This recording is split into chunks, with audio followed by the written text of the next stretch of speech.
Chapter 1. It was amazing how fast a pregnant woman could run with the right motivation. And Lissa was very motivated. She bolted into the kitchen, barely avoiding one of the runners, and she winced when Chef roared his displeasure. "Pregnant women do not belong in my kitchen. Go. Get out." Of course, that same ornery chef slipped her a meal at the end of her shifts. Each night.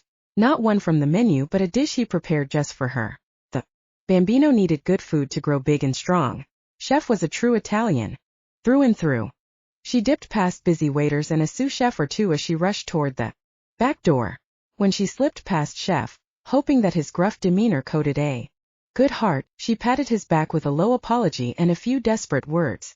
"Stall him, please."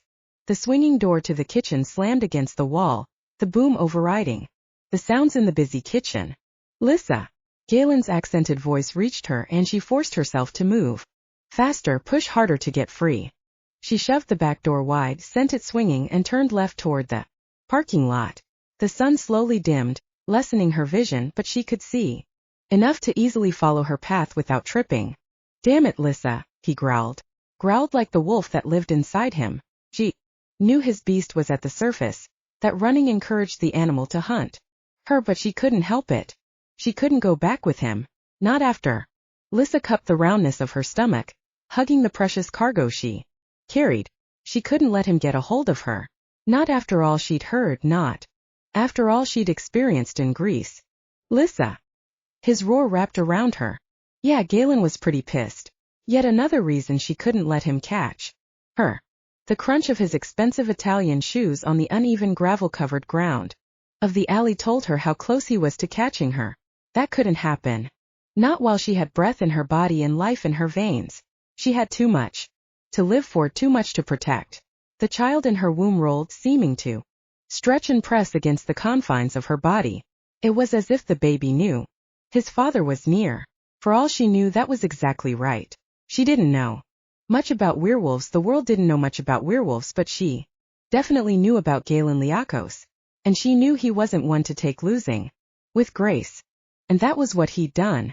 He branded her with his body, and then she discovered the truth. The truth that made her leave him with hardly a second glance and nothing more than the clothes on her back, a small bit of cash, and her passport. The rumble of a familiar bus reached her and she nearly stopped in relief. It was pure luck, as if the bus gods took pity on her and read her mind. She rounded the last corner of the building. She nearly skidded on the uneven ground but managed to catch herself by grasping the brick wall. Her nails grated against the rough surface, and the sting of pain told her she'd broken more than one. But that small hurt didn't matter, not compared to keeping her baby from harm. Still cupping her belly, she raised her hand and waved to get the bus driver's attention. "Wait. Please wait." Lissa met the driver's gaze, pleading with him with her eyes and begging him to wait just one more second. She could practically feel Galen breathing down her neck, his scent enveloping her in a seductive blanket. But she couldn't succumb to his charms once again. She had to think of someone other than herself now. A small life she loved more than anyone she'd ever known depended on her, and she refused to let her child down. The bus remained in place, the door wide and waiting for her, and she dug deep, snatching up what strength she could and pushed herself harder.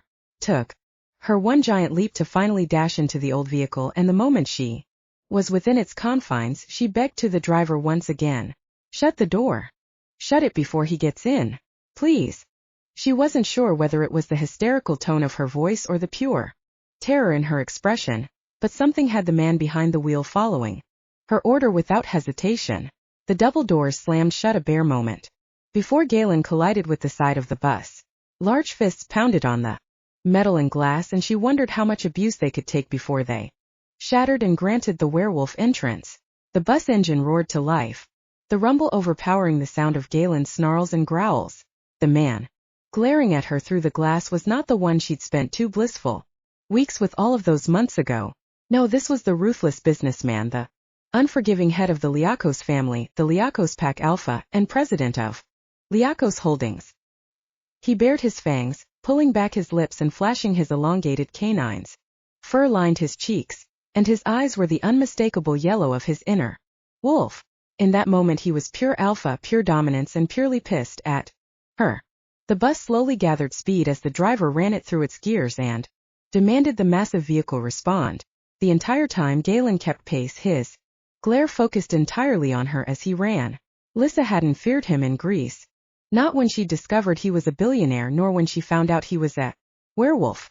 Even discovering he was an alpha hadn't frightened her. But right there she was deathly afraid.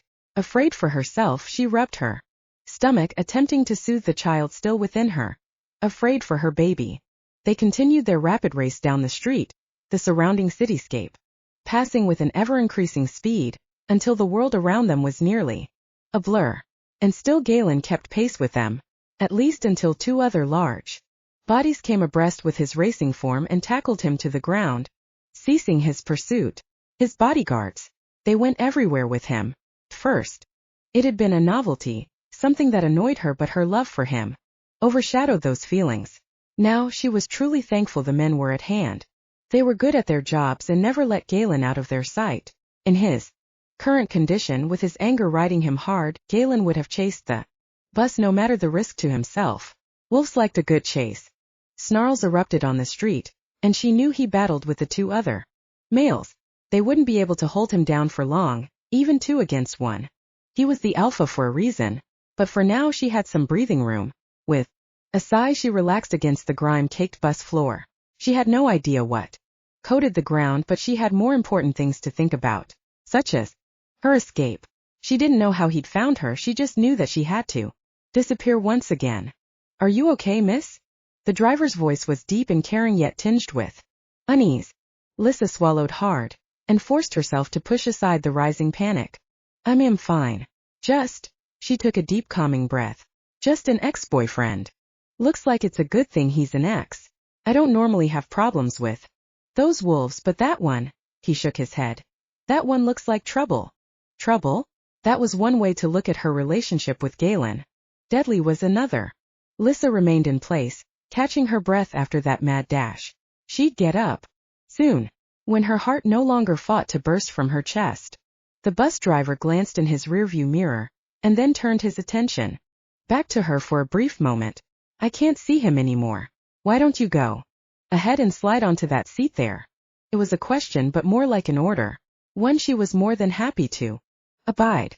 With a groan she heaved herself to her feet, grasping a nearby pole to steady herself before finally settling onto one of the benches. She ignored the stares, the questions that lingered in other passengers' eyes, and the hateful glances shot her way.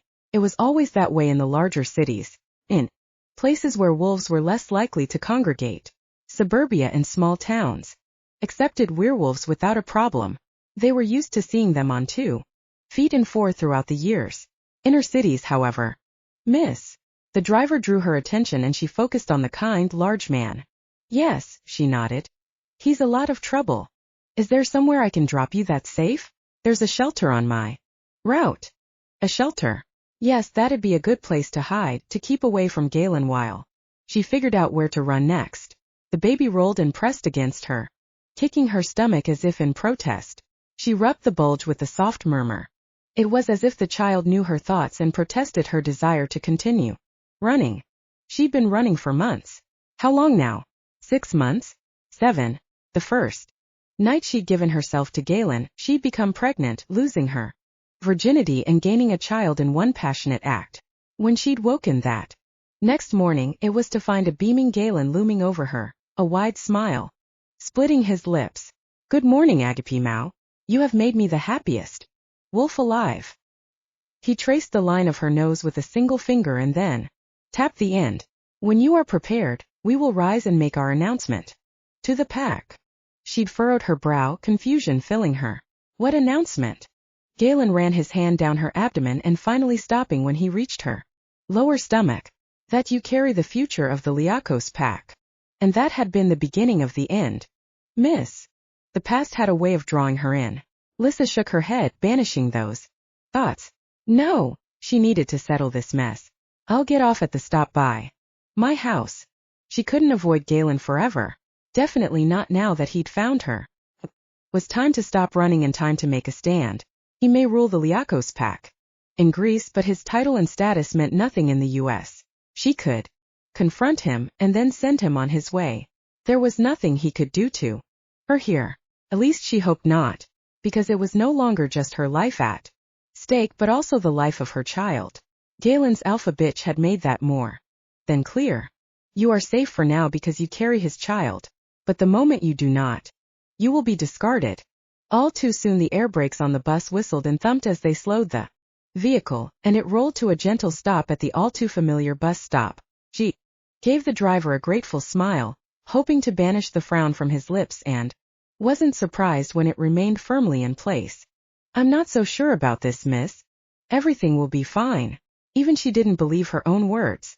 Without a second glance, she carefully made her way down the steps and steadied herself when her feet finally rested on the sidewalk. The further along she got in her pregnancy, the harder it was to move around and retain her balance. The baby wiggled and stretched inside her, reminding her of his presence, and she gently rested her hand atop her roundness. We'll be home soon, little pup. Her home, not Galen's. That was something she needed to keep at the forefront of her mind and remind Galen of when they finally had their confrontation. She slowly waddled toward home, forcing a smile to her face as she passed the park and waved at the children calling out to her. She often spent afternoons there watching the little ones play and laugh, as she hoped her child would someday. Not stopping, she drew nearer to her apartment. It wasn't long before she was gripping the handrail of the stairs and carefully making her way up the steps to the second floor. She dug in her purse, easily finding her house keys, but before she could slip the key inside the lock, the door was wrenched open. And there he was, Galen Liakos, the man she'd run from for so long. Olive skin, midnight hair, strong features and heavily muscled body. Also familiar. Even the gray fur that peppered his flesh and the yellowed eyes that overtook the normal chocolate hues were familiar. She knew his body almost as well as she knew her own. They touched, tasted, and loved each other for 2 weeks before it all came crashing down. And now he was back. Would he destroy her all over again? Probably. Fury coated his features, and she knew it was only a matter of time before his roars echoed off the walls. Rather than causing the spectacle in the middle of the hallway, she brushed past him and carefully made her way into her home. Galen, she murmured as she passed. Lissa didn't miss his growl. She would brave this out. She would explain her position, tell him exactly what would happen, and then he would leave. Melissa, he snarled her name. She ignored the violence in his tone and looked around her small apartment, noting its apparent emptiness. Where are Stavros and Leo? Leave others out of this mess. Do not say another man's name in my presence. So very, very Greek. Galen wasn't done. You will get your things and you will leave with me right now. This game is through. Lissa fought the nerves that threatened to make her tremble before him. I wasn't aware I've been playing a game. I left you, Galen. I left you and returned to the U.S. More fur coated his skin, sliding down his arms and onto his hands. With my child. No, she rested both hands on her stomach. With my child. Pure rage filled his features and his cheekbones sharpened.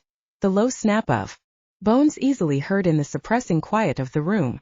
Melissa, it is only because we shared so much that my beast has not attacked.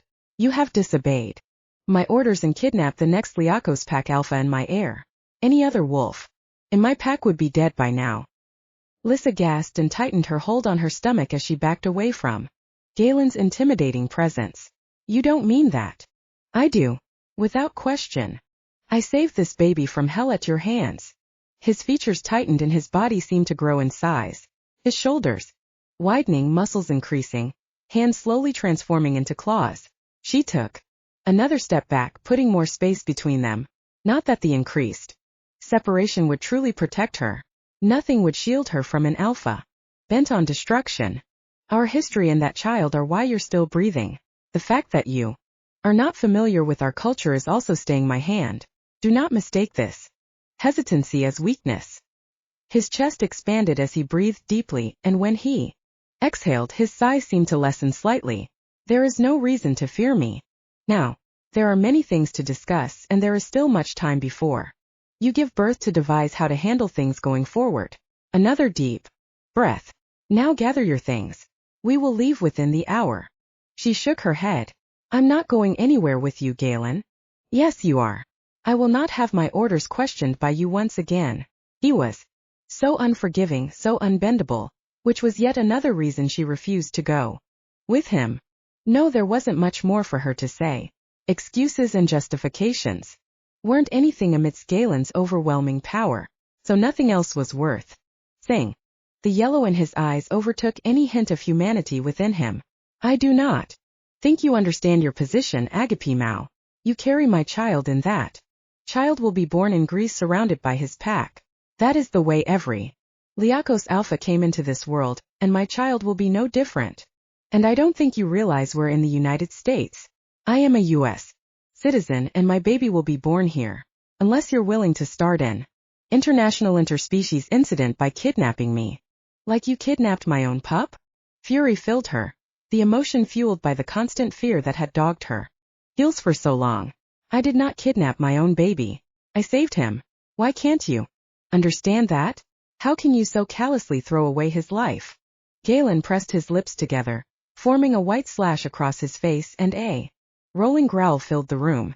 I will pretend I did not hear those words from your mouth. You are the mother of my child, and you are pregnant, so much will be forgiven. But do not think for one moment that your behavior can continue. I cannot and will not allow your constant insubordination. Lissa snorted. You act as if you'll be in my presence long enough for me to continue acting this way when that is just not going to happen. You're leaving without me. That's all there is to it. Because I refuse to allow my baby to be pulled into your violent, hate-filled world. A child needs love and safety, and he wouldn't find either with the Liakos pack. With you. A new emotion flickered across his features so quickly that she wasn't sure what she'd seen. It was there and gone from one heartbeat to the next. Regardless of your feelings, that doesn't change the fact you carry my heir. And you will return to Greece with me. Immediately. A bone-deep lethargy overwhelmed her, sinking into her body and dragging her down. She'd been working so hard these past months, spending hour upon hour on her feet so she could save money to support herself after the baby's birth. Now being so close to Galen and fighting with him sapped her of what little strength she still held. She just had to hold on a little longer, remain on her feet a few more minutes. Once she got him out of her apartment, she could fall to pieces, but not a moment sooner. And regardless of your feelings, I am not returning to Greece. I'm staying right here and having my baby at the hospital down the street. Nothing you say or do will make me change my mind. Are you so heartless that you make me return to a place I hate? His expression remained firm and unshakable. Yes. Galen. She leaned against the wall, catching her weight with first her hand, and then she leaned against the firm surface.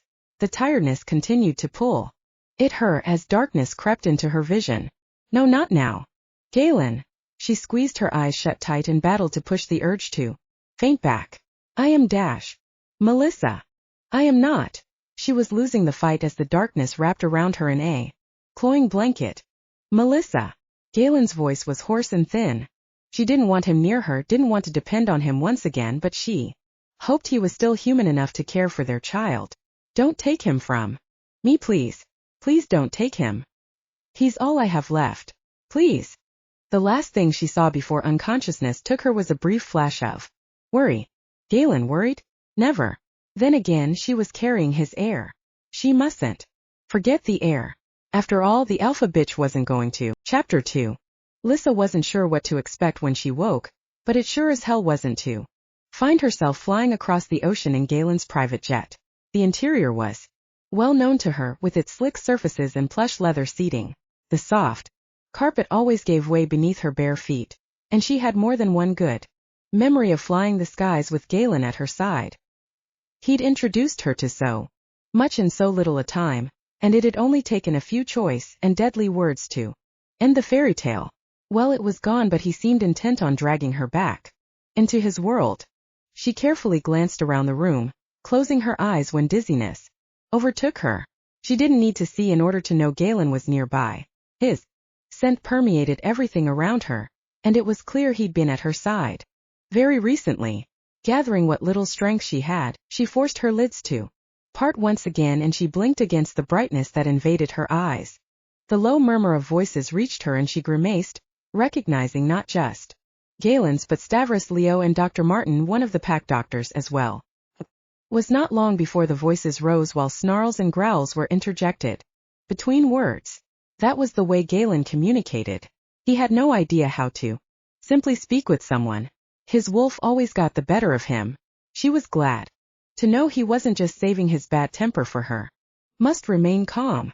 The doctor's words were probably meant to be soothing, but fell short of the mark. You dare lecture me on calm? I am calm. Yeah, he was totally calm. You must think of the child, Alpha. Again the tone was comforting. Lissa didn't need to see the change in Galen's appearance. She felt it in the air. It vibrated through the entire plane, sliding into her flesh and sinking into her bones. His wolf was out in full force and had been looking for a target. He couldn't come after her, so it seemed the doctor would receive the brunt of his anger. A single gasp told her she was right. The doctor knew better than to push his Alpha when the man was so on edge. Or rather, he did not. A soft whimper slid past the doorway and she realized that not just Dr. Martin was being forced to submit, but it seemed the other two males as well.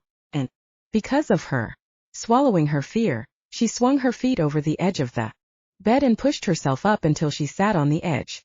Another look at her surroundings revealed she was in the bedroom she'd once shared with Galen. They'd made love more than once on this small surface. Was it intentional that he laid her to rest there? Or was a simple coincidence? No, he'd done it on purpose. The man didn't do anything without careful planning. She pushed to her feet and shuffled toward the door, grasping the knob with one hand while clutching the frame with the other as she swung the panel wide. And she found exactly what she anticipated. Dr. Martin, Stavros and Leo, as well as the flight attendant whose name she could not remember, kneeling on the plush floor of the plane. Each one had their head tilted to the side, baring their neck for their Alpha. She leaned against the frame, hard-won strength already leaching away due to those small movements. Galen. She whispered his name with a small breath. It took that barely there sound to get his attention, and he swung his yellow. I gazed to her. The orbs bore into her, as if sinking into her soul. He weighed her and she couldn't figure out if he found her worthy or lacking. His expression did not change, his bearing remaining rigid and firm. Did she see small flicker in his expression? A hint at the compassion and caring they once shared? No, never from him. It had never been there to begin with, had it? Save your anger for me. Don't take our problems out on them. He narrowed his eyes, glaring at her, weighing her once again. You would defend my own wolves to me? Do they seem like children to you to need a woman to hide behind? Lissa swallowed the first words that sprung to her lips, and instead said, No, I merely point out that they are not the reason for your bad humor. They've done nothing but support you and stand beside you. I'm simply trying to make you see their worth as more than verbal punching bags. Galen tightened his lips slightly, and yet another emotion slid through his eyes for the barest moment before his face was shuttered once again. So I should use you instead. She could no longer hold his gaze and instead tore her eyes from him to stare out one of the windows. There was nothing but a sea of blue with soft splashes of white clouds that occasionally sped by. Yes, she snapped. I would dare not turn this rage onto a female. His words were harsh but filled with truth. No, you would simply give the task to the alpha bitch.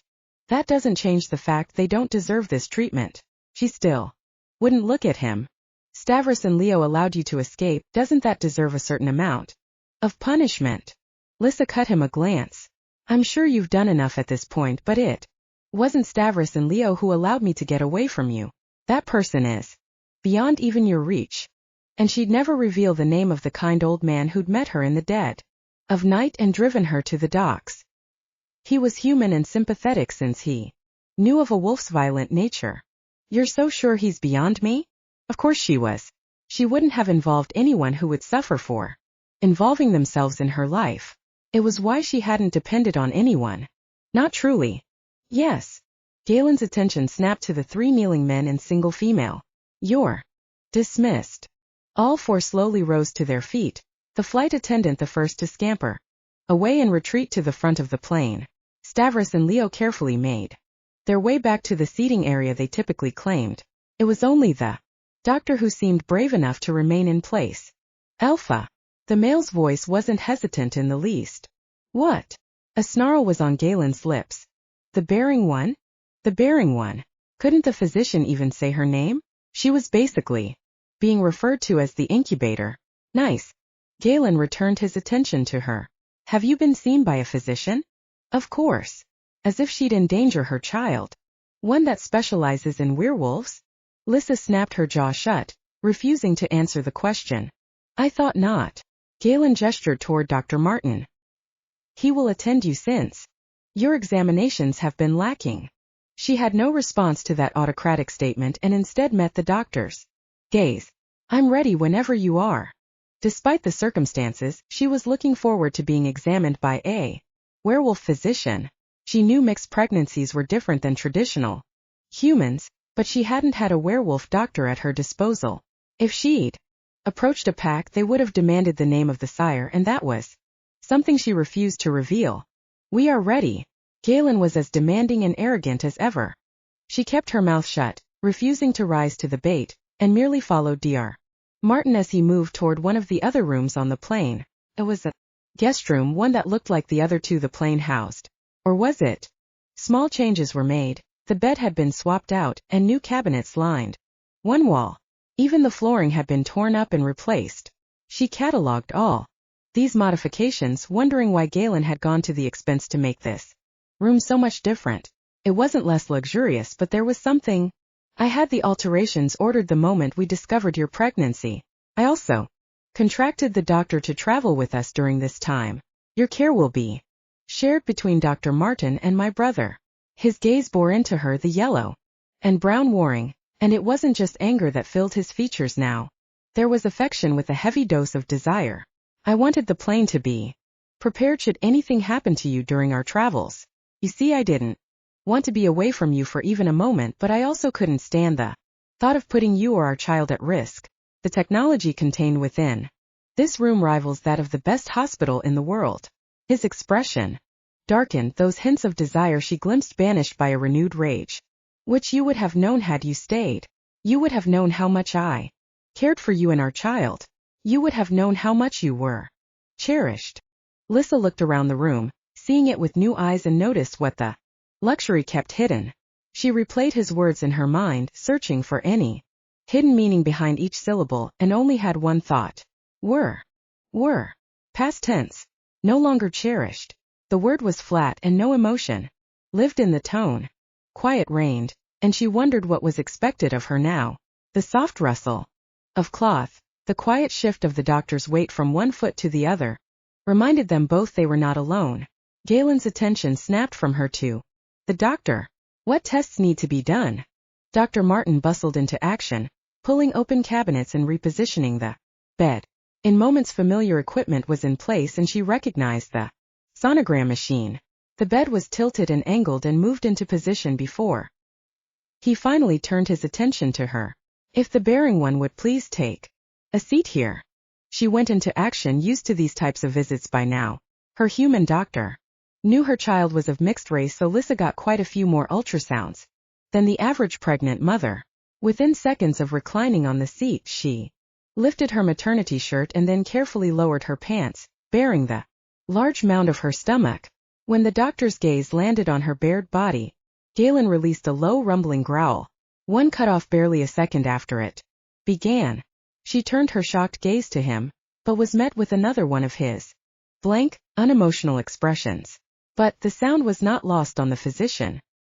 His hand shook as he squirted the cool gel on her bare skin, and her quick intake of breath was then echoed by yet another growl from the man at her side. She didn't bother turning her attention to Galen. She knew what she'd see, and she wasn't prepared to meet yet another blank stare. Where his smiles used to be plentiful and freely given, he now seemed to only frown when he looked upon her. Or worse, did nothing at all. This is a bit cool. The doctor's voice trembled, and she gave him a gentle smile. Yes, I'm used to this part. She tried to put them at ease, but her words seemed to only serve to cause him to shake harder, so she kept her mouth shut. It took no time for him to begin his task of performing the ultrasound, the wand sliding over her hot flesh with ease as he examined her child. The rapid thump of her baby's heartbeat filled the small area, and she smiled at the healthy rapid pace. The baby squirmed and twisted inside her, seeming to shy away from the doctor's movements. When it yet again twisted away, Lissa couldn't suppress her chuckle. He always does that. He doesn't like ultrasounds all that much. The doctor froze in place as if sensing danger, and it was Galen who broke the stillness. We are having a son. Lissa jolted and shot a look at the man at her side. I don't know for sure. He was never in the right position, but I couldn't call my child in it. Could I? You could have called our child many things had you merely stayed at my side. You could have been monitored every step of this pregnancy had you remained at my side. I could know how you'd react to an ultrasound if you had stayed at my side. His voice rose with every statement until his shout echoed off the room's walls. While the doctor seemed to tremble at Galen's rising volume, Lissa did anything but. Instead she met him murderous glare for murderous glare. And how long would I have been at your side after I gave birth to your heir? 5 minutes? 10 minutes? Would you have even let me hold him before you disposed of me? The yellow in his eyes seemed to glow even in the bright light of the room, and gray fur rapidly coated his face, sliding down his neck and disappearing beneath his shirt. As if I would ever harm the mother of my child. Better. Wolves would die for the insult you just gave me. It's a good thing I'm not one of your wolves then, isn't it? I assume if I was, you'd simply drag me into the middle of the woods, cut the pup from my stomach, and leave me for the natural wolves then. Lissa didn't try to suppress the sneer that leapt to her lips. She didn't believe him for a second. It was not long ago that passion wasn't fueled by anger. Agape Mao. He reached for her, and traced the line of her cheek with a single claw-tipped finger. She hated him. She had every reason to run. Her actions had been justified. It was dangerous to remain at his side, and yet, when he looked at her in that way, when he touched her so gently despite his rampaging wolf, she wanted him. Her body was anxious to be taken by him, and immediately her nipples pebbled and hardened within her bra. She ached deep inside herself, her entire being anxious to be possessed by him once again. Oh, why had she not run when she had the chance? She knew it would take one kiss, one caress, and she would be back under his control again. She had no strength when it came to Galen. None. At all. No self-respect, no conviction, and no power to resist him. She tore away from him and jerked her attention to the ultrasound monitor. 7 months, Galen, 7 months ago that was true. She turned to him. It is no longer. Lissa held his gaze, refusing to back down. He was an alpha through and through, but once upon a time she thought she was strong enough to stand at his side and rule the pack with him. Well, she wasn't prepared to run the Liakos pack, but she did want to prove that she wasn't one of his weak wolves. The confrontation continued, silence stretching longer, but she didn't give up. She would win this single confrontation. Just one. The doctor settled the matter between them. Alpha, please. This is not good for the child. With a grim frown, Galen's attention returned to the ultrasound monitor. Is the child okay? Yes. Dr. Martin repositioned the wand, pressed down, and typed a few keys. You can see here that the pregnancy is progressing as normal for a mixed species birth. The measurements are as anticipated. He is a strong boy and will be big like his papa. Galen asked the same question as moments ago. The doctor glanced at her and then gave Galen his full attention. Yes, Alpha. You are having a boy. A boy. She was going to have a little boy. He would have his father's olive skin and dark hair. He'd probably have his father's autocratic attitude as well. A pang pierced her heart.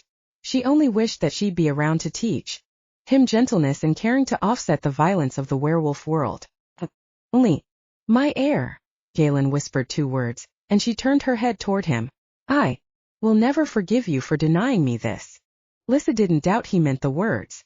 There was no denying the anger that radiated from his body, and she understood the source of his rage. Any other male, human or werewolf would feel the same, and yet she would have behaved exactly as she had if she had to do it all over again. No, she would have hidden better, she would have run farther, and she would have sought more help. Anything. If it meant keeping her baby away from the Liakos pack, away from Galen. I understand. Do you? Breath rasped in and out of his lungs, the whispered sound battling against the rapid thrum of their child's heartbeat. You understand what it's Like to fall asleep with my mate in my arms, our child protected in her womb. Only to awaken alone in a cold bed. He stared at her, glared at her, and she found she could not tear her gaze from his. You understand what it's like to think my only chance at happiness had been stolen and destroyed by my enemies? You understand what it's like to grieve for what you had for so short a time, and then suddenly lost. The truth of her actions, the effect her disappearance had on him, was unmistakable, and she was almost lulled into feeling guilty for a brief moment, almost made to regret her actions. And then she remembered. You are safe for now because you carry his child, but the moment you do not, you will be discarded. The true question was, did he understand what it was like to grieve for a future that would forever be denied her? She opened her mouth to put voice to those words, but the plane chose that moment to tremble and jar them. It was enough to break their colliding gazes. And he looked to Dr. Martin. Is the child healthy? Is he okay? As the doctor nodded, he continued speaking. Then the rest of the examination can wait until we've landed. For now you should both secure yourselves for our arrival. Galen strode toward the room's only door, and it was then that she finally found her voice. Where are we? Where are we landing? The large, imposing male stopped in the doorway and turned back to her. Where you belong, where you have always belonged. Chapter 3. Lissa cupped the roundness of her pregnant belly as if her hand could protect the child within from the barely suppressed violence surrounding her.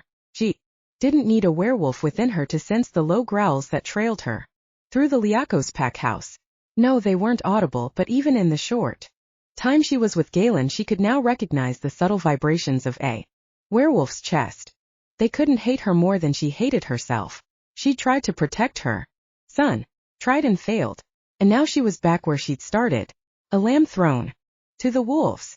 Lissa padded past the guard stationed by the front door, ignoring the way his bright yellow eyes followed her every move and the sneer that graced his lips. He didn't want her there. She didn't want to be there. They were even. She slipped into one of her favorite rooms in the house, the large and open space, with windows that looked over the tumultuous sea. A well-worn path led from the house toward the ocean. She knew that course well. She would laugh and play race from the massive home over the hard-packed ground down the natural steps that had been carved into the cliff face, and then once she hit the sand at the base, it was a quick dash into the water. All the while Galen would be on her heels, playfully barking and snapping at her in a mock chase. Happy memories. Happy times. At least until she'd become pregnant. Become a threat. The low clearing of a throat garnered her attention, and she slowly turned toward the room's entry. Slowly. Everything had to be done slowly now, not just because of her large stomach, but she feared the pack's response to sudden movements. They were excited by the chase, excited at the prospect of pouncing. She was sure there was more than one pack member who'd love nothing more than to take her down. But not before the baby is born. I can't forget that. I'm useful until then. Useful and safe. She met Leo's gaze. Hello, Leo. Nice to see you again. It was a lie. She knew he could smell the lie. But she'd been raised with manners. Leo grunted but did not reply to her greeting. Alpha requested I escort you to dinner. Dinner. Lissa looked down her body, glancing at her maternity pants and flowery top. Not exactly glitz and glamour dinner wear. And the Liakos pack. Dressed for dinner. Very well. She moved toward him, waddling and carefully navigating around the furniture. Lead the way.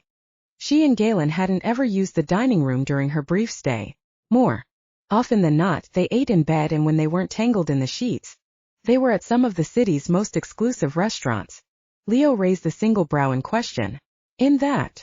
The sneer was in his tone, but she was beyond caring. Her polite greeting was the last of her reserves, and all that remained were anger and fear. If your Alpha wanted me in an evening gown, he would have bought me one. You're not questioning your Alpha, are you? He narrowed his eyes, the yellow flaring with his anger. No werewolf, especially the males, like being questioned. Well, neither did pregnant women. Of course he did not. A familiar feminine voice interrupted their conversation. One of the Alpha's most trusted guards would never dream of questioning Galen. Andrea, the Liakos Alpha bitch, purred as she slunk past. Leo. Some Alpha bitches were mated to the Alpha while some were not. In the Liakos pack, Andrea wasn't. I didn't realize Galen sent you on this errand. Andrea wrinkled her nose. I was coming to fetch Melissa myself. She waved her fingers at the larger wolf. We'll be right behind you. Leo narrowed his eyes for a brief moment, his attention flicking from Lissa to Andrea and back again. Did he see her fear? Her rising panic at the thought of being alone with Andrea? Had her scent grown stronger and more pronounced with her increased panic? She prayed the answer to those questions was yes. She prayed he would remain and protect her from Andrea. She nearly snorted aloud. Why should she expect help from any of the Liakos pack when the Alpha was happy to discard her? Run along, Andrea snapped at Leo, and he carefully retreated, not turning his back until he was out of sight. Smart wolf. The Alpha bitch tilted her head to the side, as if listening to Leo's retreat, and then the smile she'd been sporting since entering the room turned evil. It was filled with the promise of pain and retribution, and Lissa knew what the female had in mind. She told her, after all. Carve heart, throat. That was not smart, you stupid girl. Andrea wrapped her fingers around Lissa's bicep, and her wolf's nails dug into her flesh. Do you understand the problems you've caused? She tightened her grip further. I can't plan the mating ceremony until this business is handled. He can think of nothing but your stupid mongrel brat. You better not run again, bitch. Through it all, she kept her lips shut, refusing to utter a sound. It was what the twisted female wanted. She wanted to hear Lissa cry and whine with the pain. Wanted her to shout for assistance just so she could be shown the power the Alpha bitch held. That first time all those months ago, her first violent interaction with Andrea had ended with a concerned Stavros rushing into the room she and Andrea occupied. He was a skilled guard. His gaze encompassed the situation in one sweep. He'd seen Lissa on her knees, bleeding and gasping for air while Andrea stood over her, that same blood dripping from her claws. She called out to Stavros once again, but a quickly barked order from Andrea had him disappearing. As demonstrations went, it was effective. The message had been clear. Lissa was nothing. Lissa's words meant nothing. Even when she'd gone to Galen with her concerns and tears in her eyes, her worries and problems had been brushed aside. I have spoken with Andrea about this. It is good she was there to assist you when you fell. I am only sorry she pricked you with her claws. Here I shall kiss them better. He'd gone on to kissing all of her, his lips gliding over every inch of her skin and exploring her body until all worries about Andrea and the pack were banished. It had been glorious. A night of lovemaking she wouldn't soon forget. For more than one reason. He'd made love to her in so many ways until she'd been brought to tears. Andrea squeezed even tighter, and Lissa sucked in a quick, harsh breath. Her child twisted and turned inside her stomach in response to her pain. The baby, always conscious of her emotions and feelings. She dropped her free hand to her belly, trying to fight back the pain as well as soothe the little boy. Do you hear me? Don't run again. Lissa spoke through gritted teeth. I heard you. With her agreement, Andrea released her and pushed her away, making Lissa stumble. Good. Now come along. He's holding dinner for you. A hand pressed to the wounds on her arm. She straightened and followed the Alpha bitch. They padded down the hallways, her bare feet sinking into the plush carpet, and as they neared the entry to the dining room, Lissa reached over and plucked a pristine white cloth napkin from a table placed just outside the doors. Wolves were messy and had hair trigger tempers. It was why they had an entire 8-foot table loaded with extra napkins, silverware, and dinnerware at the ready. She pressed it to her arm, swallowing the moan of pain that threatened to escape, and continued on her path. Everyone fell silent at their entry because of Andrea or Lissa, and Lissa ignored their heavy stares. A low growl, loud enough for Lissa to hear, sent a tendril of unease down her spine. That the sound continued until Galen released a furious whip of Greek, and the offender dropped his shoulders, tilted his head to the side, and whimpered in response. As soon as they were within 10 feet of the head of the table where Galen sat, Andrea broke out in apologies. I'm so sorry we're late, darlin', she coughed. I mean, Alpha. An accidental slip of the tongue or intentional?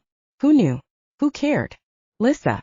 She cared because even though she didn't want to be around him, didn't want their child raised in this environment, she loved a part of him. Dear Melissa stumbled and needed a moment to collect herself. Andrea glanced back at her, those eyes wide and guileless. Oh dear. Did I prick you? I'm so sorry. Andrea looked to Galen. She's so clumsy. It was just like the last time she was here. Andrea was a sneaky bitch, that was for sure. In a handful of words, she was able to blame Lissa's injuries on herself as well as remind the alpha of the fact that she'd run from him. She plastered a smile on her lips and continued on, moving past the smug bitch and toward the empty chair at Galen's right. The chair she'd occupied when she was last here. True, they'd never dined with others, but she naturally assumed that was where she would sit once again. It wasn't until she reached for the chair that Galen spoke to her. You'll sit at my left. The word struck her, reminding her once again of her place. She'd forgotten. For a moment forgotten the significance of being in that seat. His right hand, the one he could depend on for support above all others. Not her. Of course. She glided around him as if it didn't matter, and Stavros was there to pull out her chair. Are you well? She focused on him and noted his attention on her arm. She pulled the bloodied napkin away, and was gratified to see that the wounds were on their way to being healed. It would take time, but not nearly as much as a normal human. She was no longer normal. She was pregnant with a werewolf pup. And he took care of his mother. Yes, Andrea's right, it was a repeat. A small movement drew her attention to the man standing behind Galen. Stavros. Stavros, with his eyes widening for a moment and then narrowing as he focused on Andrea. She wasn't going to say more, not in front of the pack, but Andrea wouldn't quit. She's so clumsy, Alpha. I do hope your child does not inherit that human trait. The way she said human was just shy of a sneer. Coincidentally, the only time I've had difficulties like this is here. Her voice was flat. Somehow I'm capable of carrying a 30-pound tray of food in one hand, a carafe of sparkling water in the other, and pour drinks as I make my way around the restaurant serving food. Of course. But you're so? The woman curled her lips slightly, large. Why don't you ask your alpha what I was doing when he found me? Galen sucked in a harsh breath, and she shot him a glance to see the fury coating his features, but she was more concerned in winning this battle with Andrea. He was more than a little pissed that she'd chosen waitressing and working long hours over staying with him in the lap of luxury. The woman's wolf was present, those eyes yellow and fierce. Lissa consumed herself with folding the bloodied napkin into a small square, and then carefully laid it atop the pristine tablecloth. As I said, the issue might be the location. Galen's attention swung to the bloodied fabric, his stare hot and intent, and it was only broken when Stavros stepped forward to murmur in his ear. The words were low, but had an immediate effect on Galen as well as Andrea. The alpha's expression softened, and he nodded while Andrea's seemed too harden. Further, he reached for her hand, gathering her fingers in his and resting their twined hands on the red cloth. He lifted his head and stared out at those gathered around the long table. Easily 30 of the highest-ranking Liakos pack wolves were in the room, and he looked to them all. Then we shall do our best to make this a safe place for you and our child. The words seemed innocuous, but the hardness in his tone revealed it was on order. Yes, the alpha was furious with her, but he wanted her safe. Or rather, he wanted his child safe.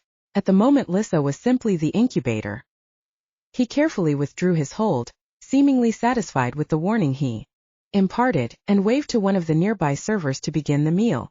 The wolf approached, tray laden with various meats that appealed to a beast's need for nearly raw protein. From behind her, someone reached around and carefully placed a beautifully prepared plate that included some of her favorite vegetables and fully cooked chicken.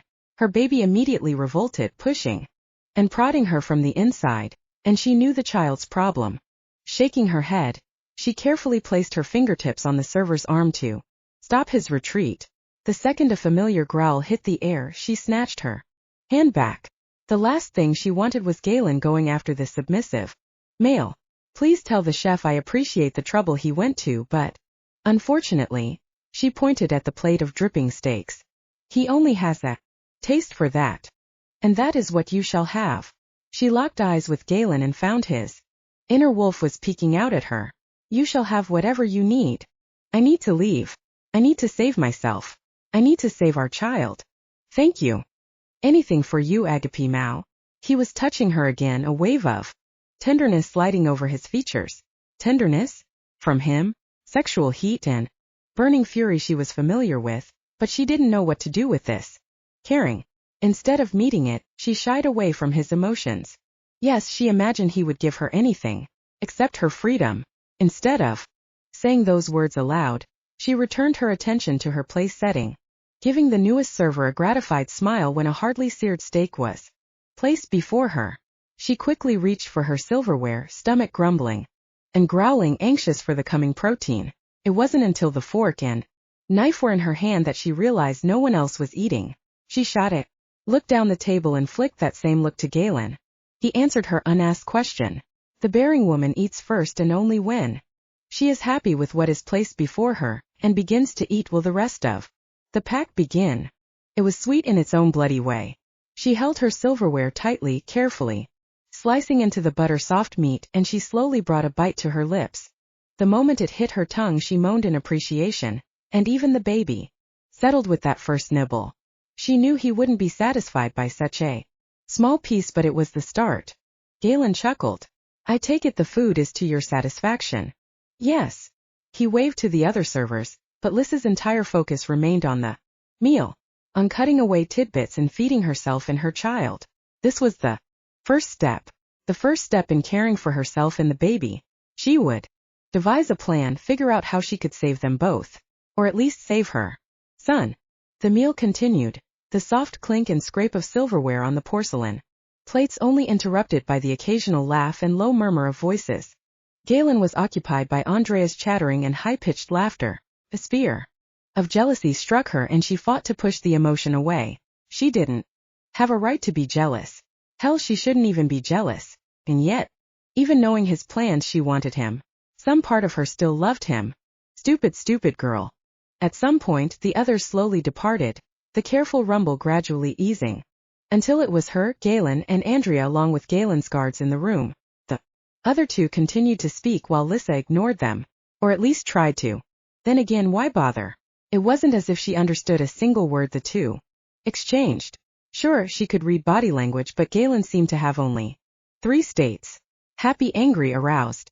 At the moment he was angry, and it didn't take much reasoning to figure out why. Lissa finally nudged her plate away, resting back against the seat and placing her hands atop her belly.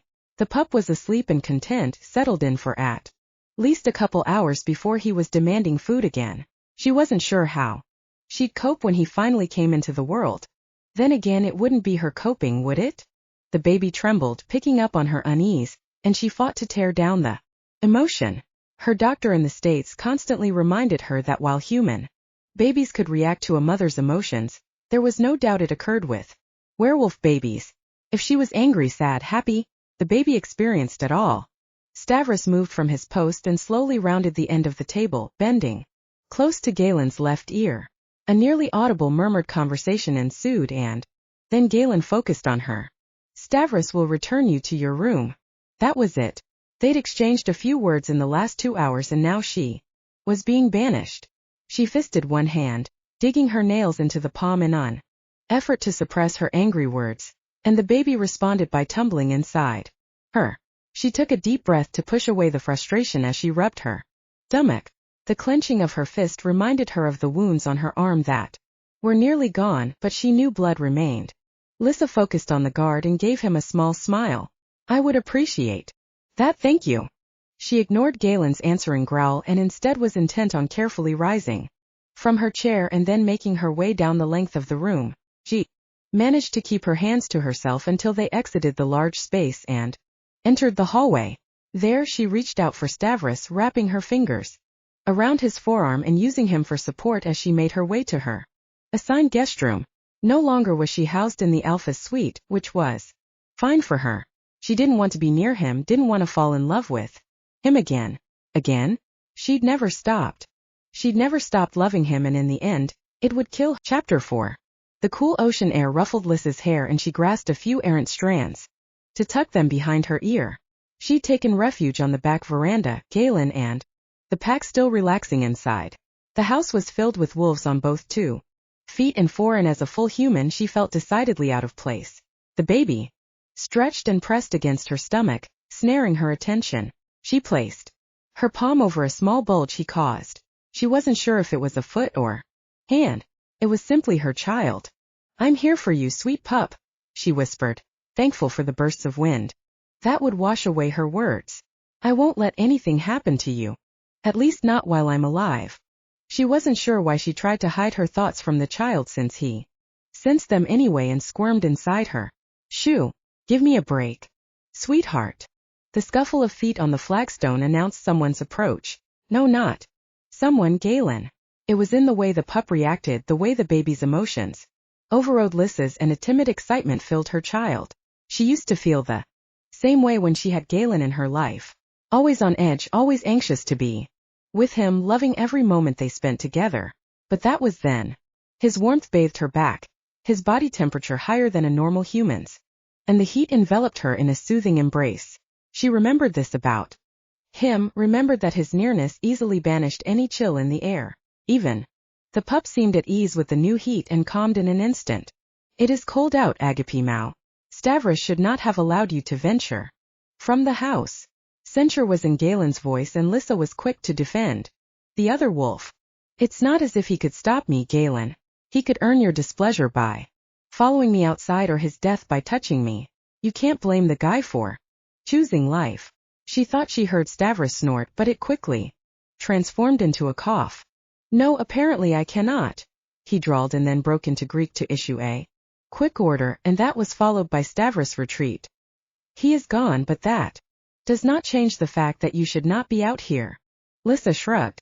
"I shouldn't be here at all." She'd become used to reading people, sensing emotions that lingered in the air, even if she could not scent them like a wolf, and she knew she'd enraged him. And where should the mother of my child and my child be? On the other side of the ocean? Without my protection? This time she snorted and rubbed the now smooth skin on her arms. "Your protection leaves much to be desired.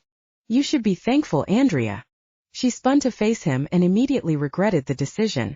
She was struck anew by his overwhelming looks, his presence, and the dominance that surrounded him like an ever-present cloak. He wasn't just tall, dark, and handsome. He was so much more. He had an animalistic quality that called to something primal within her, that urged her to jump into his arms and disregard their past and embrace the present. "Dangerous. Do me a favor. I realize that in your mind I have no right to ask for anything, but as the mother of your child, I do not want to hear her name pass your lips when we are alone." She wasn't sure what drove her to make the request, but she hoped he granted her that small concession. A smile teased his lips. "Jealous, Agape Mao?" "Hardly. Scared, furious, consumed by hatred. And what do I get if I agree to this?" She raised her eyebrows and adopted a hopeful expression. "My undying gratitude." He barked out a laugh. "Not quite enough, Agape Mao." He traced her face with his gaze, eyes scanning her and not missing a single thing. He skimmed her dark brown hair, the line of her neck, her breasts, which were larger from her pregnancy, and finally the large bulge of her stomach. His face softened, the anger and stress she'd seen on his face since he'd found her now gone. Pure love shined from his eyes. A thought occurred to her, and before she could swallow it, it burst from her lips. "How can you look at him inside me, love him so much, and yet hate me?" He gasped, and those eyes that had been so filled with love were now consumed by anger. "Always anger. I would have to think of you as something more than the mother of my child for you to affect me in any way." His words were harsh and sharp. "You carry my air. That is all."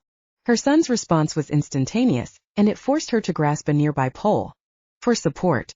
He was a strong child, a strong werewolf, and his emotions were riotous inside her. But no matter what invaded their lives, a single emotion and response was ever present. Above all, he wanted to protect her, even from within her womb. He battled to keep her from harm and emotional battering. The low growl vibrated through her, shaking her from inside out and seeming to flow from her pores in a tremulous wave of unending sound. It was soft yet constant, quiet and yet filled with a deadly threat. Her son so fierce. Galen stepped forward to grasp her when she'd slumped, but at the reverberating growl, he immediately raised his hands and took a step back. "What the hell is that?" Lissa focused on soothing the child within her, noting the tenseness of the muscles surrounding her belly. "Your son." She spared not another thought for Galen. Hush, little one. You remember our visit to Dr. Sana, she murmured. Getting upset like this can hurt Mama. From what the doctor indicated, a werewolf mother easily handled these types of outbursts, showing her dominance over the baby, but Lissa was human and thus had more difficulty. He was gradually slowing, the occasional snarl escaping, but the rumble remained. Hush now. A spear of pain rocked her right side and she hissed with a piercing ache. Come on, baby boy. He wasn't letting go. What did your men bring from my apartment? Any of the prescriptions from my medicine cabinet? She hated to take a sedative, but after appearing in the emergency room for the third time from this same complaint, the doctor had given her something safe that would calm the baby. No, he frowned and reached for her once again. We brought a few changes of clothing. Anything else you needed could be purchased. What is that sound? Why? Are you growling? What is wrong with you? What is he doing to you? Damn it. She fought for calm. It's your son. He's very protective. At least give me 10 feet of space so I can calm him and keep us both out of the hospital. For now. At least until the baby felt threatened again. Galen paled, his normally deep olive skin tone now ghostly white. Hospital. He muttered the word as he scrambled backward and then spun on his heel and disappeared into the house. At least he gave her space. With his retreat came the ability to breathe, and her son immediately relaxed. As if knowing that Galen no longer lingered, she released a relieved sigh and carefully waddled toward a nearby chair. With care, she lowered herself to the seat and worked at steadying her heartbeat. Unfortunately, she wasn't alone for long. Raised voices burst from the house. Growls and snarls interspersed with the rapid shots of Greek and the occasional English word. She did notice that the English words tended to be curses. Without preamble, Galen emerged from the home, his attention scanning the shadows of the veranda, and then he spied her. He stomped toward her, furious intent on his features, and the baby started all over again. Galen, haven't you done enough? I know I won't live a moment past his birth. But do you think you could let me survive long enough to bring him to term? He must have heard something in her tone, the spirit of her words and not just the syllables themselves, because he jerked to a sudden halt and stared at her. His confusion was real and unfeigned. Why was he confused? Because she knew his game. If anything, he should be happy. He wouldn't have to pretend, treating her as anything other than the prisoner she was. She didn't need public dinners surrounded by people she didn't know. Galen turned his head and shouted, but didn't step any nearer. Within seconds, a man burst through the double doors and rushed onto the patio. His strides were long and sure, no hints of hesitation or doubt in his brisk movements. The bone structure, the nose and jaw combined with the hair in those eyes, told her she wasn't just looking at another wolf, but a relative of Galen's. The brother. She wondered where Dr. Martin went. Part of her urged her to get away from the man, especially when she noted what he carried in his right hand. A black leather bag. One of those black leather bags. A staple for all doctors, it seemed. Lissa shook her head, denying his approach, and grasped the arms of the chair. She trembled, not just from the fear of having a Liakos doctor's hands on her, but also because her pup reacted to his presence as well. He immediately slid to a stop, hand up, raised in a position of surrender. Miss Hill, Melissa, please calm down. I am calm. He had the grace not to call her out on her lie. I can hear the pup from here, and Galen tells me you are human. If you both can't relax, I'm going to have to sedate you. This isn't healthy for either of you. It could cost you both our lives. Yes, I know. I'm trying, but she flicked her attention from the doctor to Galen and back again, which prompted the doctor to glance over his shoulder. He refocused on her but didn't speak to her. I need you to leave. But, Galen tried. No arguments. You don't get to pull rank on this. For the health of my patient, I want the veranda cleared. He didn't look to see if his request was followed, but then again he was a wolf. He could simply hear everyone's departure. Yes, everyone left, but Galen lingered in the doorway. At least it gave her breathing room and she could concentrate on her son. Can I check you now? Already, her son calmed and she nodded. He approached slowly, steps measured and careful, and he gently sat his bag on the ground before dropping to his knees. I'm Dr. Perrin Liakos. Galen's brother, she murmured. He nodded. His brother, and also the highest-ranking pack doctor. He flicked opened his bag and pulled out a stethoscope. Mind if I take a listen? She shook her head. Why deny him? She wanted her son to be healthy and she needed to accept that for now she had no control over her situation. She carefully reached for the bottom hem of her shirt to bare her belly to have a snarl freeze her in place. That was followed by one from the doctor and he quickly rose and spun toward the source of the sound. Galen. Who else? You will not expose her to everyone, he snarled at Perrin before turning to her. You will not expose yourself. Perrin's voice was calm but firm. And you will not speak like that to my patient. If you want the mother and child to live, you will begin acting like it or I will admit her. I would take her from the city completely if I could manage it, but I will put her in the hospital without hesitation and with full justification if you do not stop behaving this way toward her. The two men faced off against one another, Perrin standing tall and strong beneath what had to be his alpha, while Galen seemed just as resolved in his course. The violence was barely suppressed, hovering in the air, and she felt as if anything would set the battle into motion. Please. Galen and Perrin remained in place and she wondered if they'd heard her, so she repeated herself. Please. Galen released the breath he'd been holding and redirected his attention to her, his fear meeting her eyes for a brief moment before dropping to her stomach, and then he was looking elsewhere once again. I want to know what's wrong with her. I want you to make her well. Make me well? How about let me go? I swear it. Perrin immediately returned.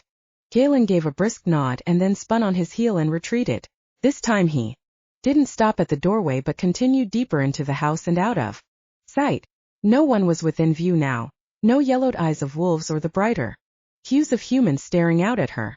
Perrin was back, kneeling once again with his stethoscope in hand. Let's try this again. Let's not.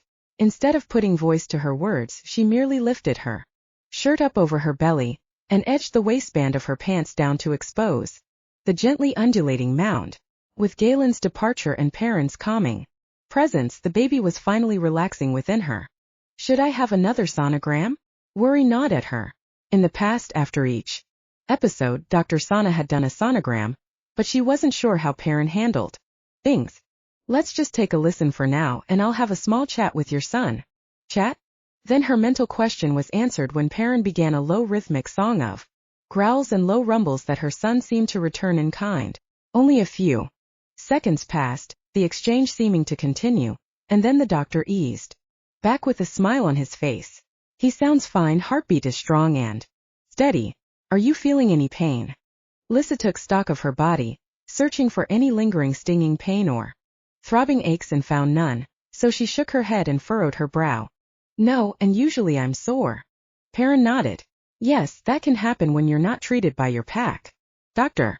A hospital physician doesn't have the connection to the baby like the child's pack doctor would. I'm even further connected to him by our blood bond. He tucked his stethoscope back into his back. He understands that he hurt you and I'm sure he'll try very hard not to do it again, but pups are sensitive to your emotions. He didn't have to voice the next order since it was one she'd heard before. Stay calm. Easier said than done. So he's fine. You should be worried about yourself, not him. But yes, he's fine.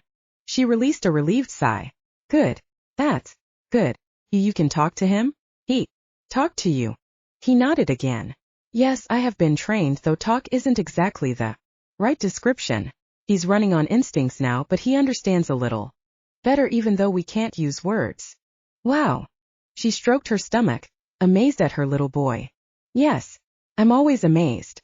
Perrin opened his mouth to say something and then snapped it closed before finally speaking again. I know this is my brother's child and I know the two of you have issues. She snorted, but he continued. But you both need to call a truce for the health of your child. I know more than the pack, but I'm sure there are many things that have been shared between only the two of you. For your sake, for the child's sake, you two need to push it aside and simply make it through this pregnancy. The doctor met her gaze. You two can hash it out after you give birth, but for now let the past lie and focus on today and tomorrow. Their conversation was now leaden and heavy with the shift, and she tried for a light response. Doctor's orders? Rather than smile and chuckle, he simply nodded, a serious expression in place. Yes. Rest and relaxation. The baby will benefit from having Galen around, so you both need to push your own personal feelings aside and focus on what's best for the child. Perrin rolled to his feet, now towering above her. He turned away from her, intent on returning to the house, but she had one last question. Are you saying this because it really is best for my baby and me, or because Galen is your brother and you have some misguided sense that we can somehow work things out? You were good together. I'd never seen him so happy before. And then when you left, he shook his head. Both. The answer is both.